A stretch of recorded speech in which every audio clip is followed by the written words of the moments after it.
2023 57 साल के शाहरुख खान की वापसी होती है।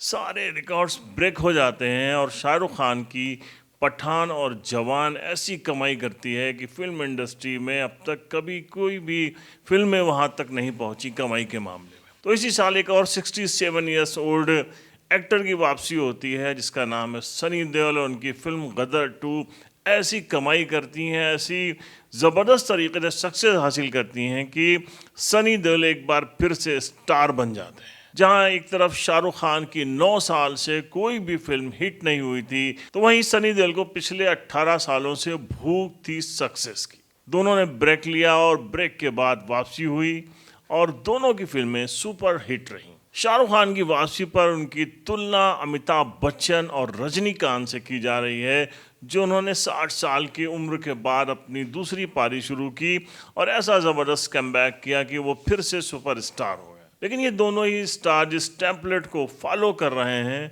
वो नया नहीं बल्कि काफ़ी पुराना है।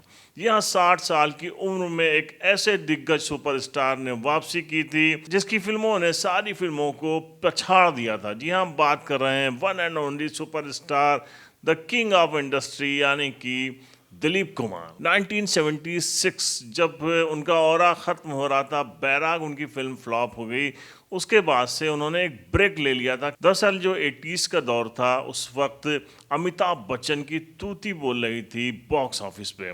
अमिताभ बच्चन सुपरस्टार थे। इस साल अमिताभ बच्चन की फिल्में आती हैं खुद्दार, नमक हलाल और सत्ते पे सत्ता।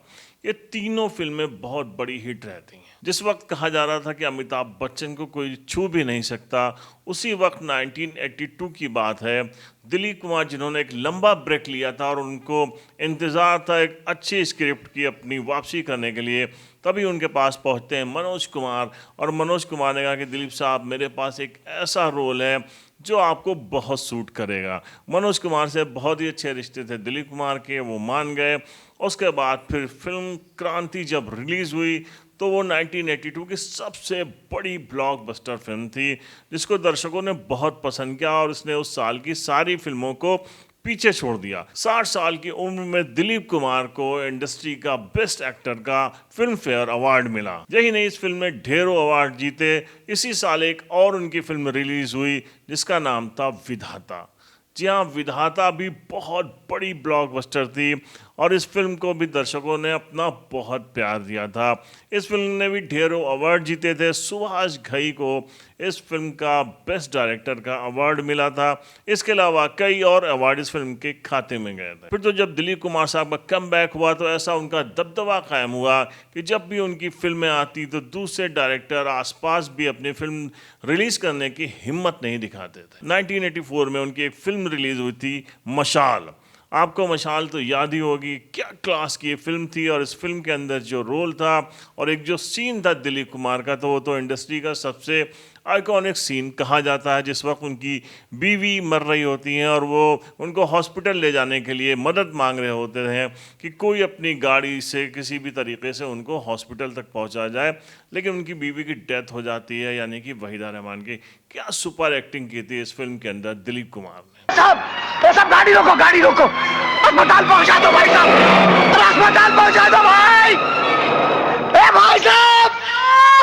1986 में 2 फिल्में आई थी दिलीप कुमार की, एक थी धर्माधिकारी, लेकिन एक दूसरी फिल्म आई थी, जी हाँ, सुभाष घई की फिल्म का नाम था कर्मा।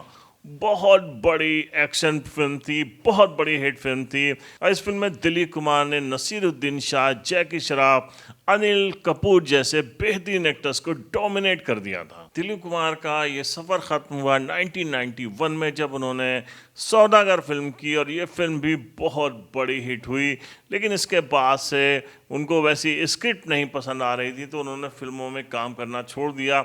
लेकिन एक पूरा दशक उन्होंने अपनी शानदार वापसी से उसको यादगार बना दिया।